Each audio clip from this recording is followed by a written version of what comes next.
முன்னாள் தமிழர்கள் தொடர்பில் தாயகத்தில் உள்ள மக்கள் கடுமையான குற்றச்சாட்டை முன்வைத்துள்ளனர்.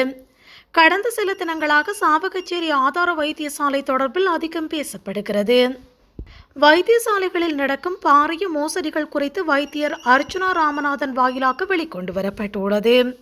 இதன் காரணமாக பாதிக்கப்பட்ட பெருந்தொகை மக்கள் கடும் கோபங்களுக்கு உள்ளான நிலையில் வைத்தியசாலை முன்னிலையில் நீதி கேட்டு வருகின்றனர்.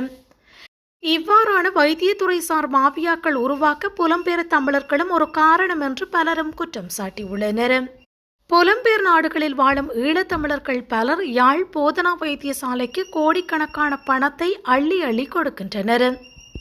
யாழ்ப்பாணத்தில் உள்ள பிரதான தமது பாடசாலைகளுக்கும் இவ்வாறான உதவிகளையே செய்கின்றனர். எனினும் கிராமப்புறங்கள் மற்றும் பின்தங்கிய பகுதிகளில் உள்ள எந்த பாடசாலைக்கும் மற்றும் வைத்தியசாலைக்கும் உதவிகள் செய்ய மாட்டார்கள். சாவகச்சேரி பொது வைத்தியசாலையில் சத்திர சிகிச்சை கூடம் 2 வருடங்களாக மின்புறப்பாக்கியின்மையால் செயற்படவில்லை. இந்நிலையில் புலம்பெயர் தமிழர்களிடம் யாழ் போதனா வைத்தியசாலை தலைமை பீடங்கள் ஒரு வேண்டுகோள் விடுத்திருந்தால் கொடுக்க மாட்டார்களாம்.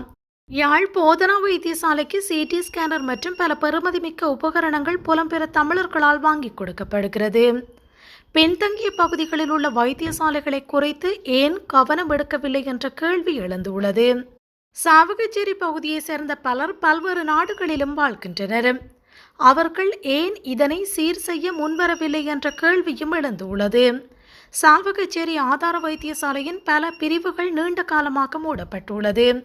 எனினும் மூடப்பட்டுள்ள பகுதிகளில் பணியாற்றியதாக பல அதிகாரிகள் மேலதிக பணம் பெற்றுள்ளனர்.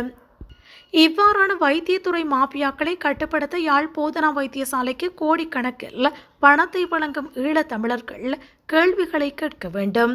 அதற்கான உரிமைகள் அவர்களுக்கு உண்டு என்று பலரும் சுட்டிக்காட்டி வருகின்றனர்.